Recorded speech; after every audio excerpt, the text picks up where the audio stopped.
আসসালামু আলাইকুম গাইজ, আশা করি সবাই ভালো আছো। আজকে আমরা ক্লাস নাম্বার 6 অর্থাৎ 6 নাম্বার লেকচারে চলে আসছি। এতদিনে আমরা সবগুলোর ব্যয় নির্ধারণ করছি, কিভাবে ব্যয়গুলো নির্ণয় করা লাগবে। আজকে আমরা টোটাল যে ব্যয়গুলো নির্ধারণ করছি সেগুলোর পূর্ণাঙ্গ ম্যাথ নিয়ে আসছে, যে আমাদের পরীক্ষায় এক্সাম হলে কিভাবে কোশ্চেন আসবে সেই কোশ্চেন নিয়ে আসছে। সো দেখি, কোশ্চেনটা অনেক বড়, বাট আমরা যেহেতু এতদিন সবগুলোর ব্যয় নির্ধারণ করছি, সো আমাদের কাছে ইজি লাগবে। আমরা ঠান্ডা মাথায় দেখি, আস্তে আস্তে ম্যাথটা করি। কীভাবে হয়েছে, কী বলছে আমরা দেখি বিষয়গুলো। এখানে আমরা আগে কোশ্চেনটা পড়ে নিই, তাহলে বুঝতে পারবো।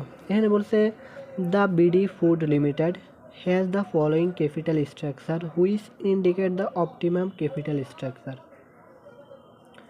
এরপর এখানে বলছে 50% ডিবেঞ্চার, 15% ডিবেঞ্চার, টাকা হচ্ছে 2500 পার ডিবেঞ্চার, আর টাকা হচ্ছে আবার 15 লাখ। এরপরে 14% প্রিফারেন্স শেয়ার, টাকা হচ্ছে 1000 পার শেয়ার, এরপরে টাকা হচ্ছে 10 লাখ। এরপরে ইকুইটি শেয়ার, টাকা হচ্ছে 1000 পার শেয়ার, এরপরে টাকা হচ্ছে 20 লাখ। রিটেন আর্নিংস হচ্ছে টাকা 5 লাখ, এরপরে টোটাল টাকা হচ্ছে 50 লাখ। এগুলো দেখে ভয় পাওয়ার কিছু নেই। এই যে 15 লাখ, 10 লাখ, 20 লাখ, 5 লাখ, টোটাল 50 লাখ, এগুলো লাগবে হলো আমাদের ওই যে WAC নির্ণয় করতে আর কি। WACC নির্ণয় করতে, তখন ওই যে আমরা দেখলাম ওইখানে লাগবে এগুলো। সো আমাদের মেন হলো এগুলো। এখন আসে আমাদের নিচে কিছু রিকোয়ারমেন্ট দেওয়া আছে, যেমন আদার ইনফরমেশন ইজ অ্যাজ ফলো। নিচের আমাদের তথ্যগুলো দেখতে বলছে, এখানে ফলো করতে বলছে। 1 নাম্বারটা আমরা দেখি, এখানে বলছে the maturity period of debenture is 10 years. অর্থাৎ এই ডিবেঞ্চারের যে ডিবেঞ্চারের মেয়াদ কতদিন বলছে, পরিপক্ক মূল্য হচ্ছে 10 ইয়ার্স, 10 বছর। আফটার 10 ইয়ার্স, 10 বছর পরে the debenture is redeemable at 12% premium. 10 বছর পরে সেটা এই যে রিডেমেবল বলে দিয়েছে। আমরা ডিবেঞ্চারে কয়টা পদ্ধতি শিখছি, দুইটা, একটা হলো ইরিডেমেবল আর একটা হলো রিডেমেবল। রিডেমেবল আমাদের মেয়াদ থাকবে, এই যে মেয়াদ দেওয়া আছে, তার মানে এটা রিডেমেবল না বললে আমরা বুঝতাম এটা রিডেমেবল। বলেই দিছে রিডেমেবল অ্যাট 12% প্রিমিয়াম, এই যে প্রিমিয়ামও বলে দিছে, প্রিমিয়াম যোগ হবে। এবার কারেন্টলি সেলস অ্যাট 5% ডিসকাউন্ট এবং 5% ডিসকাউন্ট হবে।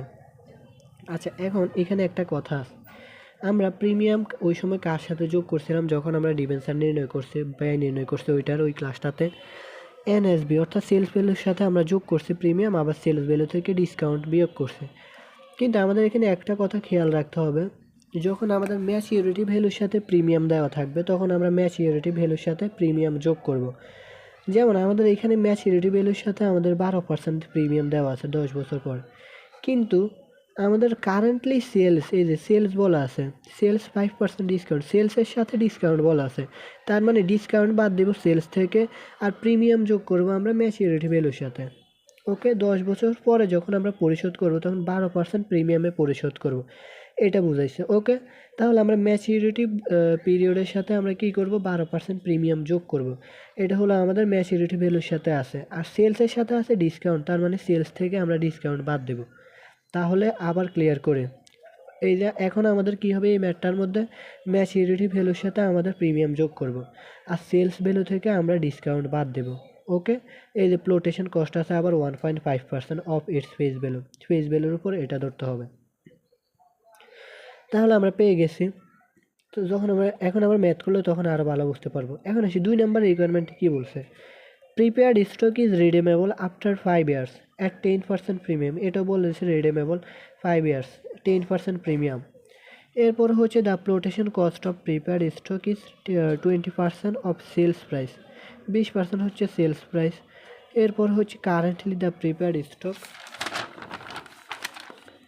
সেলস অ্যাট টাকা 1200, এটা বলছে। আমাদের সেলস প্রাইস এখানে দেওয়া আছে। হ্যাঁ, এই ম্যাথের মধ্যে কিন্তু আমাদের সেলস দেওয়া আছে 1200। এটা কোনটার ক্ষেত্রে, প্রিপেয়ার্ড স্টকের ক্ষেত্রে 1200 টাকা সেলস দেওয়া আছে। এখন আসি 3 নম্বর রিকোয়ারমেন্টে, current market price of common stock. এটা কিসের ক্ষেত্রে যাবে, কমন স্টক নির্ণয় করার ক্ষেত্রে আমরা এটা ব্যবহার করব। ইস টাকা 150 in the current year company declares A dividend of 15 per share. The company expect that this dividend will increase 10% annual rate for ever.